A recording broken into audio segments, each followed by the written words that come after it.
నమస్తే, welcome to KTV. Mahanadu Mahanadu Mahanadu ఎక్కడ చూసినా ఈ మహానాడే మన చెవుల్లో మారుమోగుతుంది. గట్టిగా వారం రోజులు కూడా లేదండి ఈ మహానాడు సభ జరగడానికి. ప్రస్తుతం మనం ఈ మహానాడు సభ జరిగేటటువంటి ప్లేస్లోనే ఉన్నాము.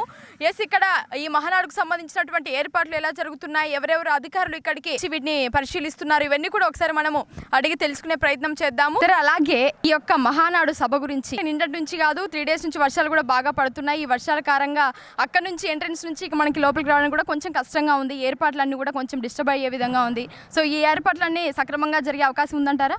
100% సక్రమంగా జరుగుతాయి. మహానాడు పెద్దగా భారీగా విజయవంతం అయిపోతుంది. ఎలాంటి ఇబ్బందులు ఉండవు. వర్షాలు వస్తుంటాయి. ప్రకృతి వైపరీత్యాలు సహజం.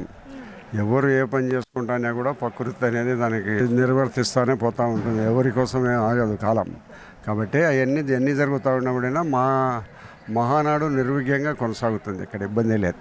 సార్, మరి ఈ సభలో ప్రజల సమస్యల గురించి ఏమైనా పరిష్కారం దిశగా ఆలోచించే విషయాలు ప్రభుత్వం దృష్టికి తీసుకొని వచ్చి జిల్లాకు సంబంధించిన సమస్యలు చాలా ఉన్నాయి. అవన్నీ ముఖ్యమంత్రి గారి దృష్టికి తీసుకొని పోయి అవన్నీ కూడా ఇక్కడ ఈ మహానాడు బహిరంగ సభలో ఆయన్ను ప్రకటించమని కూడా కోరడం జరుగుతుంది.